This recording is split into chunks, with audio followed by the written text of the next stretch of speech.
আসসালামু আলাইকুম সবাইকে। আমি আমাদের মিনি কিচেনের জন্য কি কি মাটি দিয়ে তৈরি করেছি সেটাই দেখাচ্ছি। এই তো এখানে একটা খাট তৈরি করেছি। এই যে দুটা ছোট ছোট সাইজের বালিশ আছে এখানে, আর এর পিছনেও কাজ করা, সামনেও কাজ করা, স্কোয়ার শেপের। এই খাটটা কেমন হয়েছে বলবেন। আর কি কি তৈরি করেছি সেটাও দেখাচ্ছি। এই তো এখানে একটা সোফা সেট তৈরি করেছি, অনেক কিউট, মাশাল্লাহ। আমার কাছে তো লাগছে, আপনাদের কাছে কেমন লাগছে জানাবেন। এখানে ছোট ছোট সাইজের তিনটা কুশান, গোল সাইজের কুশানগুলা তৈরি করেছি। আর এখানে এই সাইডে সুন্দর করে কাজ করা আছে। আর এর সামনে রাখার জন্য আমরা একটা টেবিলও তৈরি করেছি, সেটাও দেখাচ্ছি।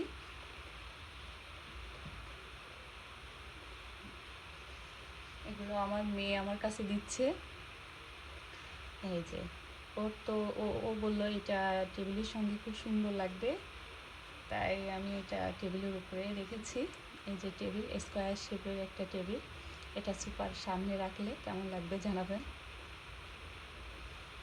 দাও না, আর কিছু আছে, আর কি দিবেন এটা? ও যেটাই দিচ্ছে আমি সেটাই দেখাচ্ছি। এই তো এখানে সুন্দর করে একটা কুলা তৈরি করেছি। এই যে এর উপরে সবজি রাখা যাবে সেজন্য। হ্যাঁ, তারপরে কি দিবেন?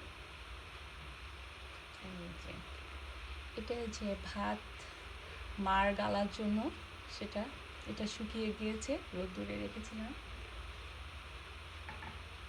তারপরে যদিও আমাদের ধারালো খুব সুন্দর ছোট সাইজের বটি আছে, ওর বড় আম্মু কিনে দিয়েছে ওকে। তারপরেও আবার ও বললো যে তুমি কেমন পারো মাটি দিয়ে চুলা তৈরি করতে, আমাকে দেখাও। তাই আমি এটা তৈরি করলাম। এরকম মাটির চুলাও আছে আমাদের কেনাটা। এই যে একটা ট্রে, এর উপরে চায়ের কাপ টাপ রাখা যাবে। চায়ের কাপটা দাও না। এই যে চায়ের কাপের জন্য একটা পিস, আর একটা চায়ের কাপ এই যে তৈরি করেছি। হ্যাঁ, তারপরে একটা গ্লাস, যে প্লেন গ্লাস, এগুলো সবই কালার করব আমরা। তারপরে এটা তৈরি করেছি মূলত এর ভিতরে হচ্ছে চামচ, খুন্তি এগুলো রাখার জন্য। এই তো, আর এটার উপরে কলস, হাঁড়ি পাতিল রাখা যাবে গরমটা। আর একটা ট্রে মতো তৈরি করেছি এর উপরে চুলা রাখার জন্য। এই যে চুলা, আমরা চুলা, বিগ সাইজের চুলা একটা, বিগ সাইজ বলতে খুব বড় না। এই যে এই যে চুলা, চুলা একটা না, আমরা দুইটা তৈরি করেছি, আর একটা দেখাচ্ছি। এই যে চুলা, আরও দুইটা তৈরি করব আমরা চুলা, একটা এর থেকে অনেক বড়, আর এরকম সাইজের আর একটা।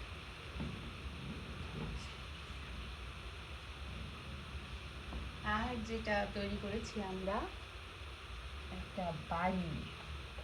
আমাদের মিনি কিচেনে যদি একটা বাড়ি না থাকে তাহলে কেমন হয় বলো। এই তো সুন্দর দেখতে একটা বাড়ি তৈরি করেছি, সিঁড়ি আছে সামনে, সুন্দর করে একটা, এখানে ব্যালকনি বা উঠান কি জানি না হয়। এই যে উপরে ফুলদানির মতো একটা তৈরি করেছি, এর উপরে একটু ফুল রাখলে সুন্দর লাগবে, ফুল বা ফল যে গাছই রাখি না কেন দেখতে সুন্দর লাগবে। এই যে বাড়িটা। আর এই সাইডে আমি আবার ওয়াল টপ রেখেছি একটা, এর ভিতরে ফুল রাখলে দেখতে অনেক সুন্দর লাগবে।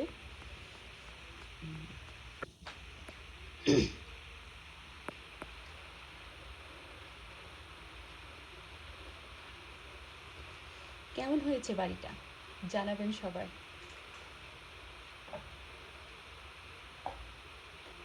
এই যে তোমার পুতুল দেখাবো, মাশাআল্লাহ অনেক সুন্দর পুতুল। এগুলো যখন আমরা সাজাবো মিনি কিচেনে তখন সবাই দেখবে। তারপর আমি দেখাচ্ছে সবাইকে, সুন্দর তিনটা। তুমি কিছু বলো, তোমার কোন কালারের পুতুলটা বেশি সুন্দর লাগে বলো। পিঙ্ক? বলো, কথা বলো একটু। আচ্ছা থাক, পরে বলবে। কোন কালারের পুতুল আপনাদের ভালো লাগে জানাবেন। ভালো থাকবেন সবাই, আমাদের জন্য দোয়া করবেন। আল্লাহ হাফেজ। আসসালামু আলাইকুম।